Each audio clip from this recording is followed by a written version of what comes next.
Zaka, I just wanted to follow a little bit on the repeated suggestions that you've made in your testimony that the cybersecurity vulnerabilities will expose the United States to risk and to attacks, and that Twitter's security failures threaten the country's national security. Good with that? Yes, sir. Okay. So I get hidden ad buyers. We saw the same thing with Facebook when they were taking ads with the payments denominated in rubles and not bothering to figure out that there might have been Russians behind those ads. And you've mentioned concerns about hidden Chinese ad buyers. But if we could talk a little bit more about the national security risk associated with, for instance, the unregistered Saudi foreign agent who worked at Twitter, or the pressure to hire Indian government agents. Walk us through a scenario of how an individual planted in Twitter like that could create a national security risk for the United States. And if you would, make particular reference to the fact that, at least when I use Twitter, I'm sending stuff out. It's intended to be public. So how, in that environment, can a foreign agent create national security risk of any significant nature?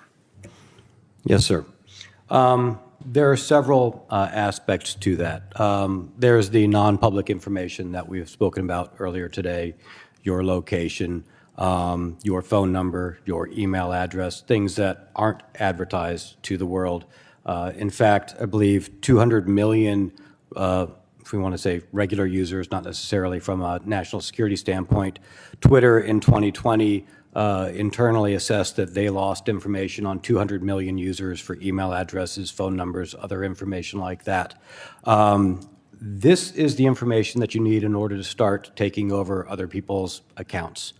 With your phone number and an email address, I can hijack your phone number. I can then change your Gmail, your Coinbase, your Ameritrade, your other accounts. I can cause financial harm that way. I can then assume your identity.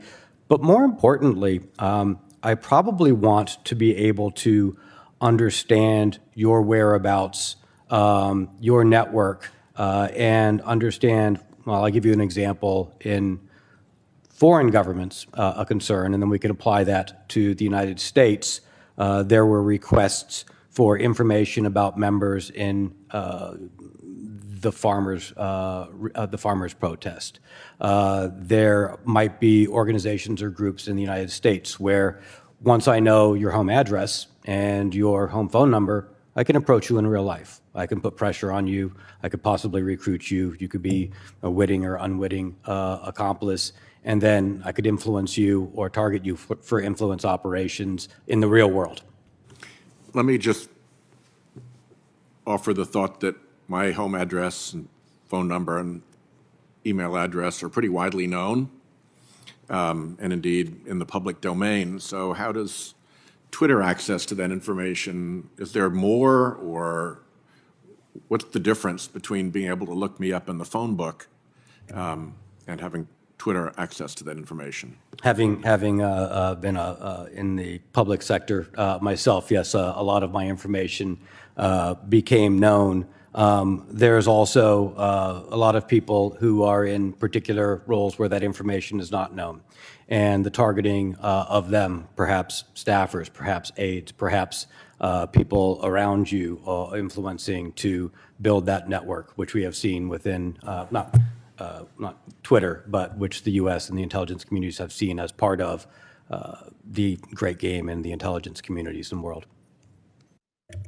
Okay, so just play that out for me a little bit more, given that so much of this information is available through other channels.